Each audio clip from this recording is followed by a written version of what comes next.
बहुत समय पहले की बात है जब सिकंदर अपनी शक्ति के बल पर दुनिया भर में राज करने लगा था। तो उसे अपनी ताकत पर इतना गुमान होने लगा था कि अब वह अमर होना चाहता था। उसने पता लगाया कि कहीं ऐसा जल है जिसे पीने से व्यक्ति अमर हो सकता है।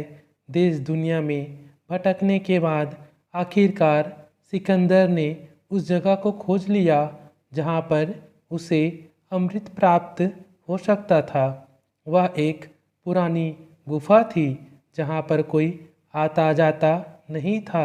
देखने में वह बहुत डरावनी लग रही थी, लेकिन सिकंदर ने एक जोर की सांस ली और गुफा में प्रवेश कर गया। वहाँ पर उसने देखा कि गुफा के अंदर एक अमृत का झरना बह रहा है। उसने जल पीने के लिए हाथ बढ़ाया ही था कि एक कौवे की आवाज़ आई। कौवा गुफा के अंदर ही बैठा था। कौवा जोर से बोला, ठहर, रुक जा, यह भूल मत करना। सिकंदर ने कौवे की तरफ देखा। वह बड़ी ही दयनीय अवस्था में था। पंख झड़ गए थे, पंजे गिर गए थे, वह अंधा भी हो गया था। बस कंकाल मात्र ही शेष रह गया था।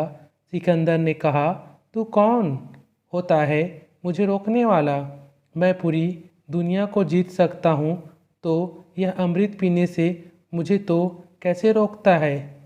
तब कौवे ने आँखों से आंसू टपकाते हुए बोला कि मैं भी अमृत की तलाश में इस गुफा में आया था और मैंने जल्दबाजी में अमृत पी लिया।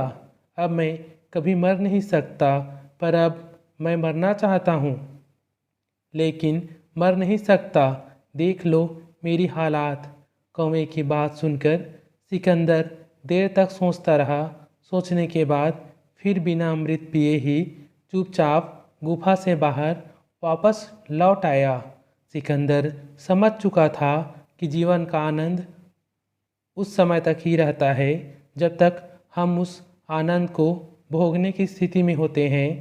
सीख, जीवन में हमें हमेशा खुश रहना चाहिए। हमें कभी भी खुश रहने के लिए बड़ी सफलता या समय का इंतज़ार नहीं करना चाहिए, क्योंकि समय के साथ हम बूढ़े होते जाते हैं और फिर अपने जीवन का असली आनंद नहीं उठा पाते हैं।